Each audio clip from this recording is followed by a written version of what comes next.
Assalamualaikum warahmatullahi wabarakatuh. Halo Sobat Setiap Fakta Kehidupan. Tidak lupa kami sampaikan salam sehat, salam sejahtera, semoga tercurah segala bentuk kebaikan dan juga kita semua dalam lindungannya. Seperti biasa, kita akan berbagi kisah dari yang unik, menarik, sampai bikin nangis. Mari kita simak kisahnya.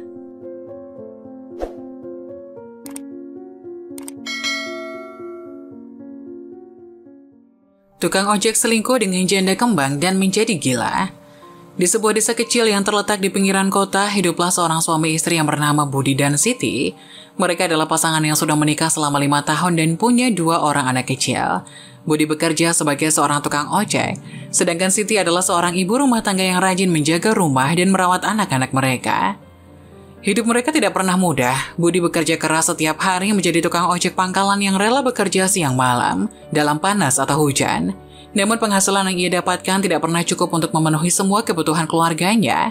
Mereka seringkali harus berhemat, bahkan untuk membeli beras dan lauk pauk sehari-hari. Meskipun hidup dalam keterbatasan, Budi dan Siti selalu berusaha menjaga semangat dan kebahagiaan di dalam rumah tangga mereka. Mereka tahu bahwa anak-anak mereka adalah anugerah terbesar dalam hidup mereka, dan mereka selalu berusaha memberikan yang terbaik bagi kedua buah hati mereka.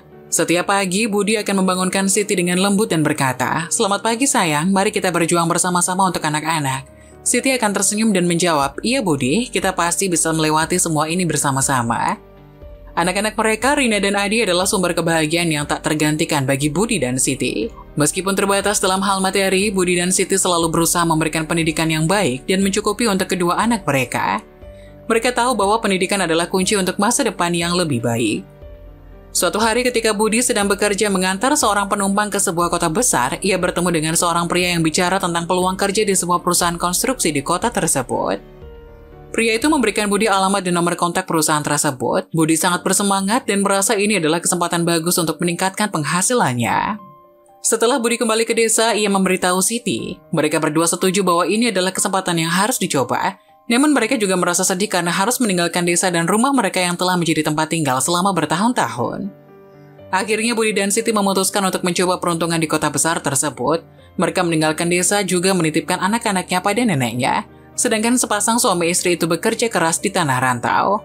Di kota besar, menjadi seorang tukang ojek lebih menjanjikan. Budi memilih akses ke aplikasi pengiriman makanan dan penumpang yang memungkinkannya untuk menghasilkan uang lebih banyak daripada sebelumnya. Dia juga mengambil kursus daring untuk memahami lebih baik cara beroperasi dalam lingkungan kota yang lebih kompleks. Meskipun menjadi seorang tukang ojek di kota besar memiliki tantangan dan persaingan yang lebih besar, Budi terus bekerja untuk memberikan penghasilan yang lebih baik untuk keluarganya. Dia bekerja sepanjang hari, menunggu di zona-zona ramai untuk mengejar penumpang dan seringkali bekerja hingga larut malam. Kehidupan keluarga Budi menjadi semakin membaik di kampung. Anak-anak telah bersekolah dengan rajin dan Budi mampu memperbaiki rumah mereka di kampung. Meski sudah dalam kehidupan yang terhitung berkecukupan, Budi tetap menjadi tukang ojek dan bekerja keras di kota. Sedangkan istrinya yang tadinya ikut bekerja kini diminta untuk beristirahat di kosan mereka. Kini keseharian Siti hanyalah bangun, memasak, mengajak sarapan Budi, dan menunggu suaminya pulang. Setelah beberapa tahun menjadi tukang ojek di kota besar, suatu hari Budi mendapatkan pelanggan yang sangat cantik. Wanita itu punya senyuman yang ramah dan rambut panjang berwarna coklat yang mengalir. Dalam perjalanan mengantar pulang, Budi pun berbincang kepada pelanggannya itu. "Namanya siapa, Neng?" "Ratna, Bang." "Oh, pulang kerja, Neng?" "Iya, Bang. Tolong anterin sampai depan rumah ya." "Ah, kalau buat orang secantik Neng mah, Abang antar kemanapun, dimanapun, kapanpun." "Beneran nih, Bang?" "Iya, Neng." "Ya udah, kita jadi langganan ya, Bang. Nanti tiap mau berangkat dan pulang, saya pakai jasa ojek Abang." "Siap, Neng." Budi pun senang bukan kepalang, bagikan ketiban durian runtuh. Selain mendapatkan pelanggan cantik jelita, Budi juga mendapat rezeki nomplok karena ada orang yang menetapkan menjadi pelanggannya. Budi mengantarnya sampai ke rumah Ratna, namun dia bingung karena melihat kondisi rumah Ratna yang sangat sepi dan gelap tanpa adanya lampu yang menyala. "Kok lampunya nggak nyala, Neng?" "Oh iya, Bang, yang depan mati, yang di dalam belum saya nyalain." "Memang nggak ada orang di rumah, Neng?" "Enggak, Bang, saya janda ditinggal kawin lagi." "Oh, kasihan sekali, Neng ini." Setelah mendapat bayaran dari Ratna, Budi pun langsung pamit pergi. Di perjalanan, ia masih terbayang-bayang oleh suara lembutnya Ratna dan juga kecantikannya. Sepulangnya di rumah, Budi mendapatkan istri yang sedang tertidur di depan TV karena menunggunya pulang. Budi pun melihat dengan seksama istrinya itu, kemudian ia membandingkan si istri dengan Ratna pelanggannya. "Kenapa istriku buruk rupa begini?" bisik Budi seorang diri. Pagi harinya Budi terbangun dengan lebih bersemangat karena hari itu Budi sudah janjian akan menjemput pelanggan cantiknya Ratna. Budi mandi dengan begitu lama, ia berharap hari itu dirinya menjadi wangi. Tak lupa, Budi juga meminta istrinya untuk menggosok rompi ojek identitasnya agar terlihat rapi. Siti yang melihat perilaku Budi yang semangat juga ikut bersemangat. Ia mengira bahwa suaminya dalam kondisi mood yang baik untuk bekerja, sehingga dirinya sebagai istri akan mendukung penuh apa yang membuat mood suaminya bagus. Hingga waktu yang ditunggu-tunggu tiba, sebuah notifikasi pesanan ojek online dari Ratna muncul di layar HP Budi. Dengan semangat ia pun segera mengegas motornya melaju menuju rumah Ratna. Ratna yang mendapati Budi sudah sampai pun segera naik ke motor itu. Di perjalanan Budi mengajak ngobrol Ratna seperti biasa, hingga perlahan tangan Ratna mulai memeluk Budi. Budi yang mendapati hal itu senang bukan main. Dirinya memberanikan diri untuk menyentuh tangan Ratna yang ada di lingkar perutnya. Tapi bukannya melepaskan pelungannya, Ratna malah mengencangkannya yang membuat Budi tersenyum gembira. Budi pun selesai mengantar Ratna ke kantornya. Ia pun mendapat komisi lebih dari Ratna karena jasanya dan sudah menjemputnya dengan cepat pagi tadi. Selanjutnya Budi mengojek seperti biasa. Pertemuan-pertemuan mereka yang semakin sering membuat Budi dan Ratna semakin dekat. Budi merasa dia terdorong oleh perasaan baru yang belum pernah ia alami sebelumnya. Dia tidak merasa bersalah kepada Siti, istrinya, dan anak-anaknya yang telah berjuang bersamanya melewati banyak kesulitan.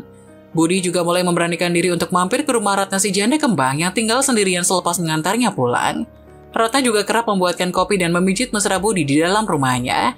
Karena tak kuat menahan godaan janda kembang itu, Budi dan Ratna pun melakukan hubungan terlarang di rumah Ratna. Setelahnya Budi langsung pulang dengan perasaan gembira. Setibanya di rumah, Siti melaporkan bahwa sudah saatnya bagi anak-anak yang di kampung membayar uang sekolah. Sejenak Budi lupa akan hal itu, selama ini ia terlalu terlena dengan hubungannya bersama si janda kembang. Hingga ia lupa ia memiliki anak yang harus dibiayai. Budi pun kalang kabut, dengan terpaksa ia mengatakan kepada si istri bahwa uang yang ia kumpulkan belumlah cukup. Hingga ia meminta Siti untuk kembali bekerja menjadi buruh cuci tetangganya. Siti pun kaget bukan main, bukannya selama ini Budi selalu berangkat pagi pulang malam dengan semangat.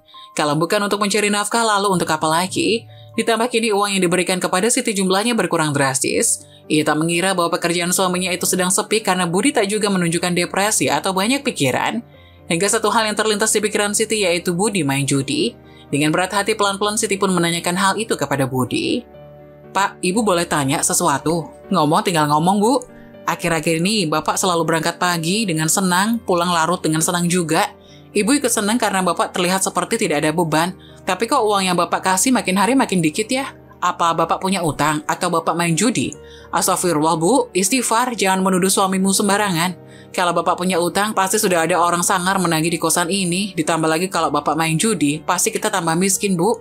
"Iya, Pak, maaf. Sudah-sudah, Ibu jangan banyak pikiran. Bapak capek pulang kerja." Bukannya disambut dengan gembira, malah dicurigai begini-begitu. Selepas marah-marah dengan Siti, Budi pun langsung pergi meninggalkan rumahnya. Ia ke warung kopi untuk merokok dan menghilangkan pikirannya. Beberapa hari kemudian, seperti biasa, Budi mengantar pulang Ratna ke rumahnya.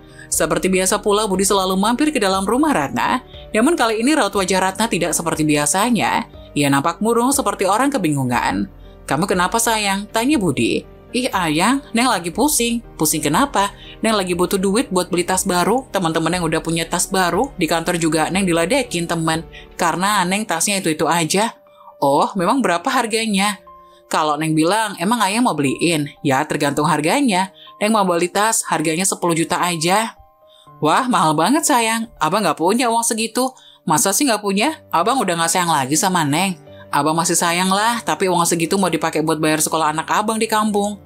"Anak abang bisa nanti dulu bayar sekolahnya, kan lulusnya masih lama bang. Ini tas Neng udah darurat, beliin aja ya sayang," ujar Ratna. Setelah menimbang-nimbang, akhirnya Budi mengiyakan. Dirinya merelakan uang sekolah anaknya di kampung demi membelikan tas selingkuhannya itu. Sementara Siti merasakan perubahan dalam perilaku Budi. Meskipun dia tidak tahu tentang hubungan Budi dengan Ratna, dia merasa bahwa suaminya semakin menjauh darinya. Di kehidupan mereka semakin menjadi rumit dengan ketegangan yang tumbuh di antara mereka. Suatu hari Siti menemukan sebuah pesan singkat di ponsel Budi yang mengungkapkan hubungan selingkuhannya dengan Ratna. Siti hancur dan marah ketika mengetahui kebenaran ini. Dia merasa dihianati dan kecewa oleh suaminya. Budi menyadari bahwa dia telah melakukan kesalahan yang besar dan merusak hubungannya dengan Siti. Dia mencoba menjelaskan dan meminta maaf, tapi kerusakan telah terlalu besar. Siti merasa sangat terluka dan kehilangan kepercayaan pada Budi. Ketika anak-anak mereka mengetahui tentang perselingkuhan ini, mereka juga merasa hancur. Mereka telah menjadi saksi bagaimana orang tua mereka yang mereka anggap teladan merusak hubungan mereka dengan selingkuh. Rina dan Adi merasa kecewa dan bingung. Siti merasa bahwa kepercayaan dan komitmen dalam pernikahan mereka telah rusak. Dia merasa sulit untuk melanjutkan hubungan yang telah terguncang. Setelah pertimbangan yang mendalam, Siti akhirnya memutuskan bahwa dia ingin mengajukan permohonan perceraian.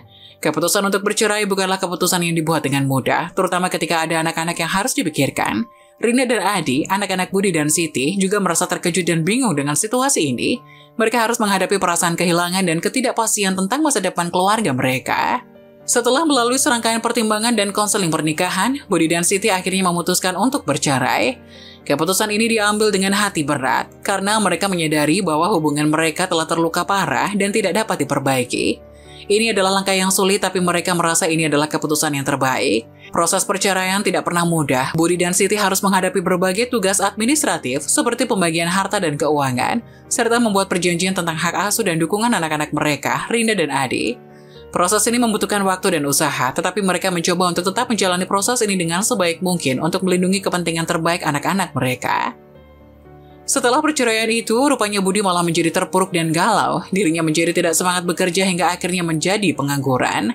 Dalam keterpurukannya, Budi sadar dan merasa kehilangan tidak hanya hubungan pernikahannya dengan Siti, tapi juga bagian penting dari hidupnya. Mereka telah berbagi begitu banyak kenangan dan pengalaman bersama, sehingga perasaan kekosongan sangat kuat. Budi yang menjadi pengangguran pun miskin seketika. Kegiatannya sehari-hari hanyalah mengantar jemput Ratna tanpa adanya uang imbalan. Ratna yang merasa Budi sudah tidak berguna pun akhirnya mengakhiri hubungan mereka. Ia mengatakan bahwa dirinya tidak bisa pacaran dengan pria yang tidak punya pekerjaan. Hingga akhirnya Budi pergi dari rumah Ratna. 2 kali diakhiri hubungannya dengan seorang perempuan membuat Budi bertambah kalut. Pikirannya makin sulit dimengerti, bahkan Budi semakin sering melamun. Entah apa yang ada di pikirannya. Hingga beberapa bulan kemudian, Budi yang memang tidak bekerja terlihat duduk di pinggir jalan dengan baju kumal dan usang. Dirinya kemudian diciduk oleh Satpol PP yang bertugas membersihkan dan menertibkan kota. Satpol PP pun mendapati Budi yang ternyata sudah mengalami gangguan jiwa, hingga akhirnya Satpol PP itu mengirim Budi ke rumah sakit jiwa tanpa mencari tahu identitas dan keluarganya.